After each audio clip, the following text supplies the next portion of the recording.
Help me change this person's mind about child poverty. I'm Rachel, I'm a public and social policy consultant, and amongst other things, I'm on a mission to scrap the two-child limit. Now, I want what I know to be what you know. I'm a public policy consultant and I've studied public policy extensively. Now, I got this comment in response to another video that I did about the two-child limit and what it tells us about our feelings about money as opposed to our feelings about services. And it's a bit of a thought experiment. So have a look on my other video. It's about the cash aversion effect, and it's really kind of hitting with a lot of people. I'm going to deal with this comment in different sections, not necessarily in order. So let's deal with controls. Public policy isn't just about the way that we fund things and how we move stuff around the system. It's about social psychology at scale. And as policymakers, what the government and what people want to do is to alter and change our behaviours or maintain certain social behaviours. And there are lots of ways in which we do this. And today we're going to talk about 4 specific mechanisms: controls, incentives, threats, and punishments. So let's deal with controls first. A control is a mechanism that we put in place in advance of behaviours that we want to change. So best parallel I can think of is birth control. So birth control, clues in the name. Birth control stops people from having children. We provide it free on the NHS. We provide the pill, free contraception on the NHS, because as a public health measure, we know that this is a really successful control. The fact that this actually also stops people from having children, and kind of this is what we think the two-child limit is doing, is a great parallel. There is no evidence that the two-child limit is acting as a control to stop people from having children. The IFS, the JRF, academics, we've all looked at it, and there is no evidence that birth rates have declined as a result of this. There is no evidence that people are having children for this money. This control is not effective. Mechanism number 2, incentives. So what we're saying here with this comment is that people on a low income, women on a low income, because the two-child limit is deeply misogynistic, women on a low income are incentivized to have children because of the benefits that they will receive. So let's pretend this is an incentive. Let's have a look at it. With universal credit, if you have a third child and the two-child limit wasn't in place, you get an extra £66.57 a week. It's less than £10 a day. So let's pretend that we're government policymakers and we actually want people to have more children. We've got declining birth rates, which we do, and we want people to have more children. So we're sitting around the table and someone says, I know what we'll do is we'll pay them. Payment is a great incentive to have children. How much are we going to pay them? I know, less than £10 a day. You get laughed out of the policy room. Anybody who's already had 2 children, because that's where these families are, they know that these little monsters cost way more than £10 a day.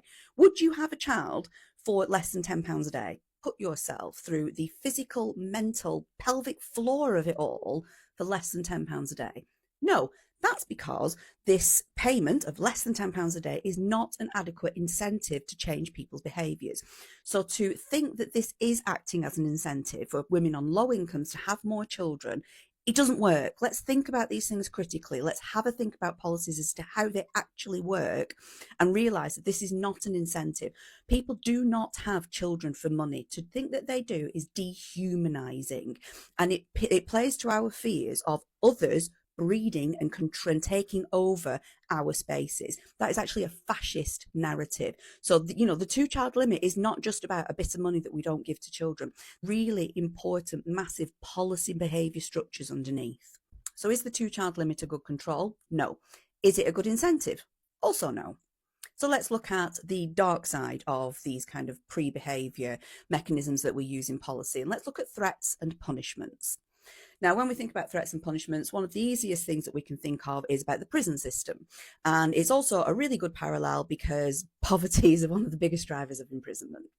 So it goes like this. If you break the law, that's the threat. We will put you into prison.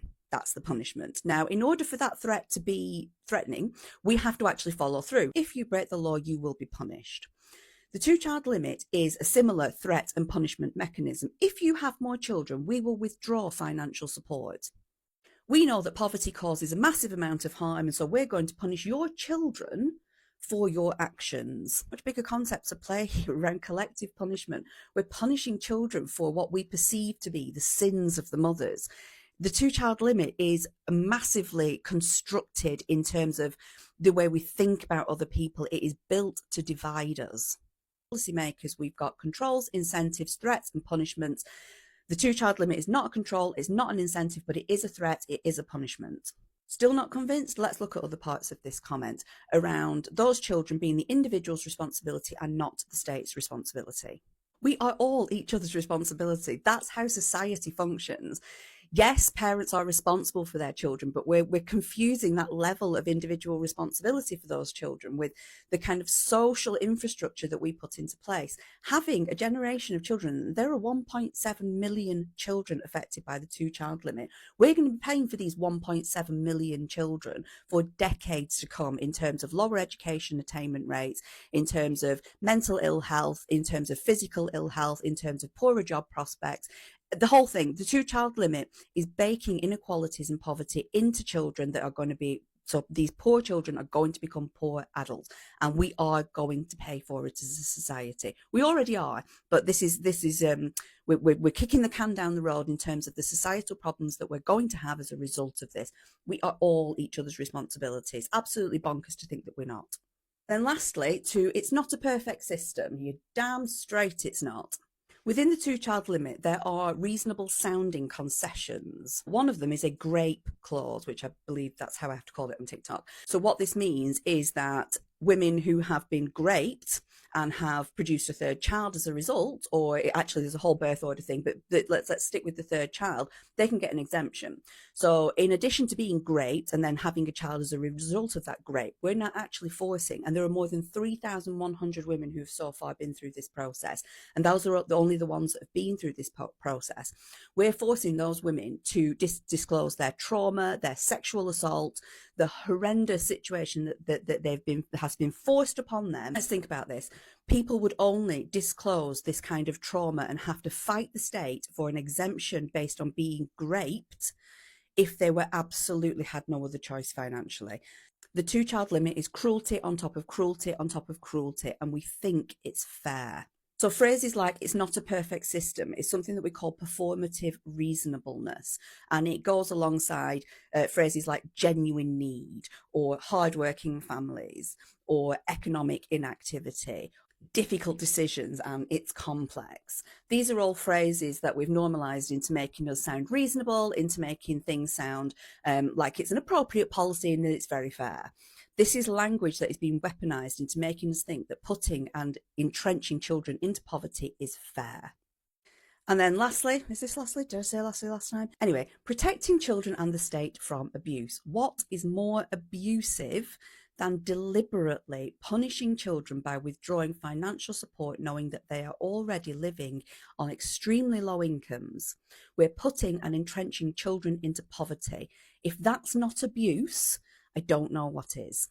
So you might disagree with me, and I really genuinely hope that this has changed your mind, because when we look at these policies critically and neutrally, then hopefully we can see the sort of smokescreen that we've been presented with when it comes to things like concepts of fairness around policy. The two-child limit is actually literally bad policy. It uses threats and punishments over controls and incentives. It's deeply misogynistic. It demonizes women. It punishes children for the sins of their mothers. And it speaks to our fears around others breeding and taking over, a deeply fascist narrative. The two-child limit has got to go. We need better policy.